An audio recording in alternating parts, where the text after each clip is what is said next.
አኪቤት ሰድ ያው 1% ቀርቷታል ተባለ። ባለቤቴ በእኔ ሲጨናነቅ በተኛበት ሞተ። ቢያንስ እጥበት እንኳን በሳምንት 2 ይመጣል። ተመልክቶ አንድ ፍሬ ልጅ አለኝ ለሱ መቆየት ፈልጋለሁ።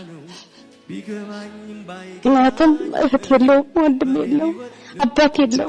ወገኖቼ እንዲያግዙኝ እንዲረዱኝ በማጸን ሕይወት እንዲነው መልሱ እግዚአብሔር ጋር ነው።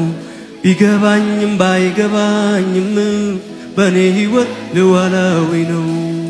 በምስሉ ላይ የምናያት እናት የነው ታሪኩ ትባላለች። ኗሪነቷ በባህር ዳር ከተማ ሲሆን ባለትዳርና የአንድ ልጅ እናት ነበረች የምንለው አንድ ክፉ ቀን ያመጣው ክፉ በሽታ ህይወቷን ከጎበኘው በኋላ ነገሮች ባላሰበችው አቅጣጫ ሄደው እንዳልነበረ በመሆናቸው ምክንያት ነው። እህት የኔው በባህር ዳር ከተማ በላይብራሪ ባለሙያነት የምትሰራ በጌታዬ የሆነች የሚያውቋት ሁሉ የሚወዷት እየተከበረች ሰው ነበረች። ከዕለታት በአንድ ቀን ግን ሁለቱም ኩላሊቶቿ ከጥቅም ውጭ እንደሆኑ እንዲሁም በሳምንቱ 2 ጊዜ የግድ ዲያሊሲስ ማድረግ እንዳለባት ተነገራት። ስሜ የኔው ታሪኩ ይባላል። የምኖረው ባህር ዳር ከተማ ነው። ባህር ዳር ከተማ የአንድ ልጅ እናት ነኝ። አንድ ልጅ እናት ባህር ዳር ከተማ ምንድን ነበር የምትሰሪው? ላይብራሪ ባለሙያ ነኝ። ላይብራሪ ኦኬ። ያው ኮንትራት ቀጠር ነኝ። እየታደሰ በየ3 ወሩ እየታደሰ እሱን ነው የምሰራው። ጀማመሩ 2003 ላይ ግፊት የሚባል በሽታ ተከሰተ እና እኔ ግፊት መድኃኒት ስውጥ በቃ ሄዶ መጨረሻ ላይ እሱ መድኃኒት ነው በቃ ኩላሊቴን ፌል ያደረገው ነው የግፊት መድኃኒት እና ፌል ያደረገ አሁን በ15 አመት የዋጥኩት መድኃኒት ማለት ነው። ከ2003 እስከ 2017 የወሰድኩት መድኃኒት ነው። አሁንም እየወሰድኩኝ ነው። በመውሰድ ላይ ነኝ። እሱን እየወሰድኩ እያለ ነው ከ3 አመት በፊት እግሬ ያባብጣል። አኪቤት ሰድ ያው 1% ቀርቷታል ተባልኩኝ። ከዚያ 1% እንዳትወርድ ስከታተል ነበር። በአጋጣሚ አምና መስከረም ላይ ታመምኩኝና ሐኪም ቤት ሰድ ወረደች ተባለ። ከዛ ዳያሊሲስ መጀመር አለብሽ ወይም ንቅለ ተከላ ካላደረግሽ አደጋ ላይ ነሽ ተባልኩኝ። ተነስቼ ወደዚህ መጣሁኝ። ከዚያ ከባህር ዳር እስቲ ሕክምናውን በቃ ላሻሽል ብዬ ማለት ነው። ከዛ መጥቼ ስሞክር 2-3 ላይ ሆስፒታል ታየሁኝ። ያው ለውጥ የለውም ተመሳሳይ ነው እና ዶክተር አቤል የሚባል ታዝማም አሌሉያ የሚሰራል እሱ በቃ ቀጥታ ወደ እንትኑ ግቢ በቃ እጥበት ጀመረ። እንደዛ ካልሆንሽ አደጋ ላይ ነሽ። ዳያሊሲስ ካልጀመርሽ ከባድ ነው። አሁን ዝም ብለሽ በዛ በመንከራተት ገንዘብሽን አጨርሽ ምናምን ሲለኝ ያለኝን ቤተሰብ ምንም እንትናልና ጀመርኩኝ። ይሄን ለመጀመር ራሱ ይሄን ግራፍት የሚባል ነው ይሄ ይገባልኝ ማለት ነው። ያን ለማረግ ራሱ ፌስቱላ ቀላል ነው ብሩ። ይሄ ግን በጣም ውድ ሆነ። 200 ምናምን ሺህ ብር አሉና ሃሌሉያ ሆስፒታል የሚገባ ማለት ነው። እንደዚያ ሲሉኝ በቃ በወቅቱ ያብር የለኝም እጄ ላይ። ከዛም ውጭ ሰው ካለሽ ዘመድ ካለ በቀላል ብር ሊመጣ ይችላል። አፈላለግንና በ93 ሺህ ብር መጥቶ ማስገቢያ 32 ሺህ ብር ሆኖ ተሰራ ይሄ ግራፍቱ ማለት ነው። አሁን እንደዛ ያንን ግራፍቱን እያሰሩ 1 ወር መጠበቅ አለበት። 6 ሳምንት ነው ያለ መዳን አለበት ተብሎ ይመርዶ ከተነገራት ቀን ጀምሮ ህይወቷ ባላሰበችው አቅጣጫ ሄደ። ሕክምና የምታወጣው ገንዘብ እጅግ የትየለሌ ሆነ። በላይብራሪ ባለሙያነት እየሰራች በወር የምታገኛት 6000 ብር ብቻ ስትሆን ህመሙን ተቋቁማ ህይወቷን ለማቆየት ግን የግድ 60 ሺህ ብር በየወሩ ማውጣት ግዴታ ሆነባት። ይህ በህልሟም በውኗም ማስበው የማታውቀው ዱብዳ የሆነ ወጪ ከበሽታው ጋር ተዳምሮ ኑሮዋን ሲኦል አድርጎት የቤቷን መሰሶ መነቅነቅ ጀመረ። ለወራት ሀገሯንና ቤቷን ጥላ አዲስ አበባ በሕክምና ምክንያት መቆየት ግዴታዋ ሆነ።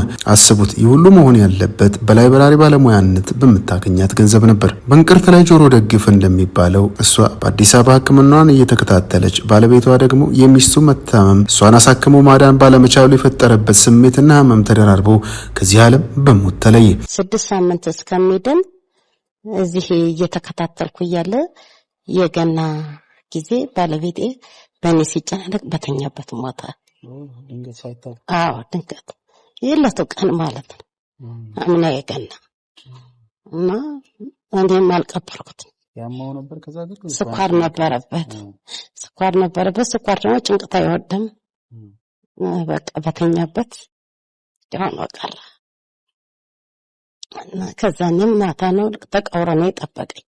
ማታ ነው የደረስኩኝ። እነዚህ እዚህን እያሰራሁ ማለት ነው። አዎ ዳይላሲስ ገና አልጀመርኩም። ይሄ ግራፍቱ መዳን አለበት ተብሎ እሱን እየጠበቅኩኝ ነው።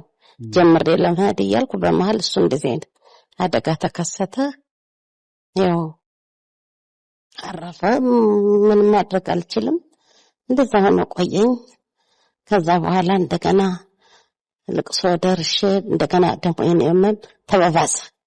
እዛ ሄጄ ማለት ነው። አዎ በቃ ያንቀጠቀጠኛል በጣም ተነስቼ ትድኳን ሳይነካል ሆስፒታል ገባሁ። እዚያ ደግሞ ከዛ አንድ 5 ቀን ተኛሁኝ።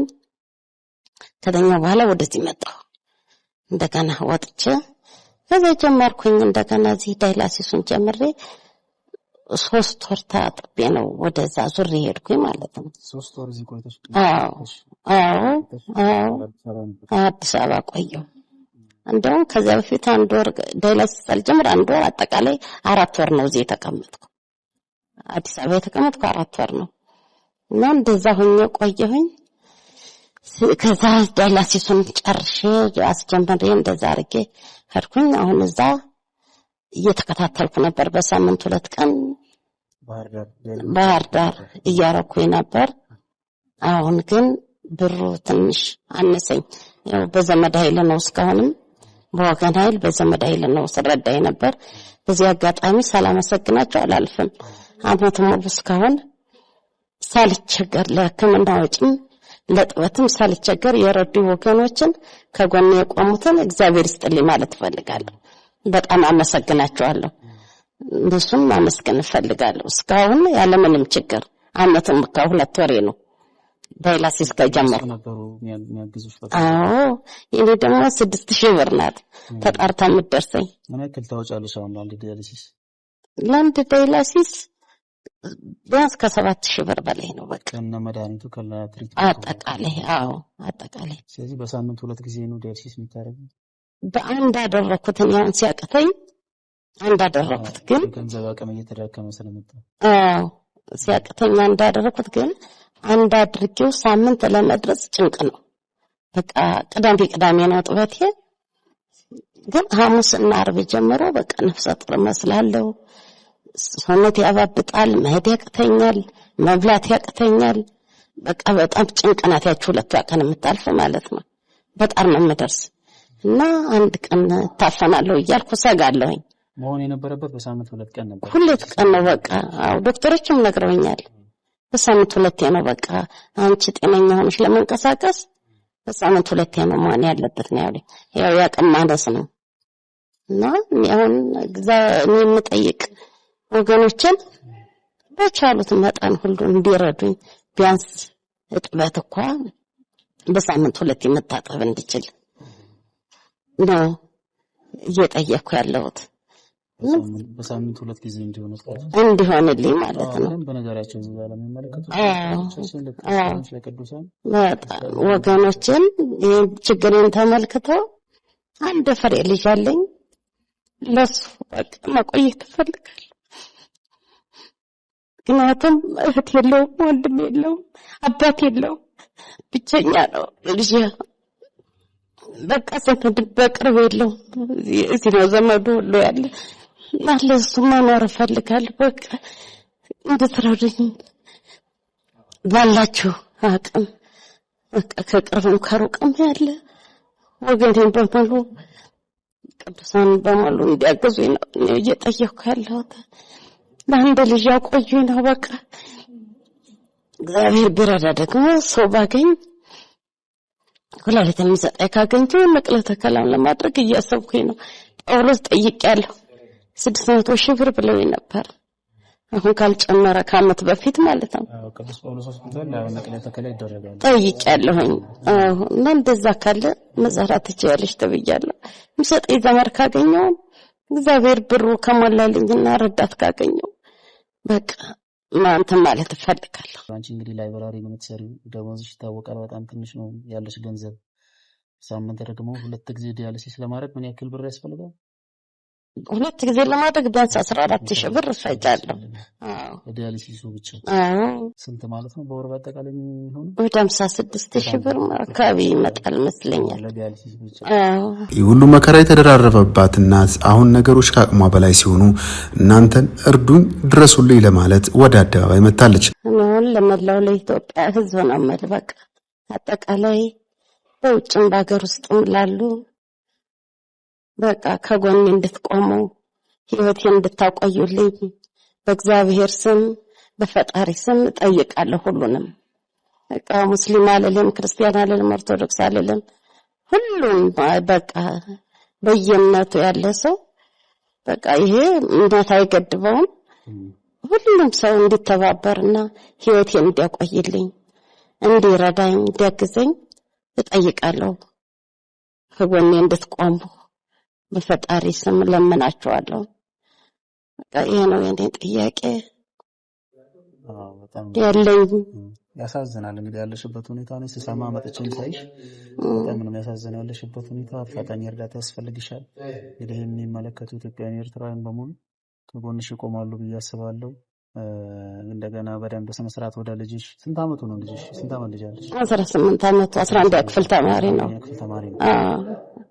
ወደ ልጅሽ እንድትመለሺ በድንገት ነው እንግዲህ ባለቤትሽን ያጣሽው።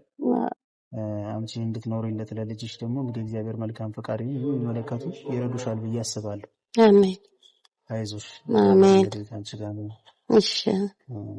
ሌላ የምትይኝ ነገር ካለ ደግሞ እኛ እናስተላልፋለን። እንግዲህ መልእክትሽን በሙሉ የሚመለከቱ በሙሉ ይጸልዩልሻል፣ ያቅማቸውን ይረዱሻል ብለን እናስባለን። በጸሎትም አቅም የሌለው በጸሎቱ ራሱ ከባድ ነገር ነው። በጣም በጣም ብዙ በጣም እዚህ የሚቀበሉሽን ወገኖች ቤተሰቦችሽን እግዚአብሔር ይባርካቸው። በጣም ከባድ ነው በዚህ ዘመን እንደዚህ ማድረግ። በጣም እግዚአብሔር ይባርካቸው። የሚመለከቱ ሁሉ ይጸልዩልሻል። ይቻላል እንግዲህ የምትያቸው ነገር ካለ መልእክትሽን በስነ ስርዓት አስተላልፈሻል ብለን እናስባለን። የምትያቸው ነገር ካለ ደግሞ በያቸው። ያለሽበት ሁኔታ በደንብ ነገር በቃ ያለሁት በዚህ ሁኔታ ነው። ደሞዜ ለዕለት እኮ እንትን አይበቃም። በቃ ለቀለብ ራሱ በቃ ተጨናንቀን ነው። የሱ ጡረታ 2,000 ብር አለችኝ የባለቤቴ ማለት ነው። እሷን ጨምሬ ነው ከዚች 6,000 ብር ጋር ለቀለብ ማደርግ ልጅን ማሳደግ ማለት ነው።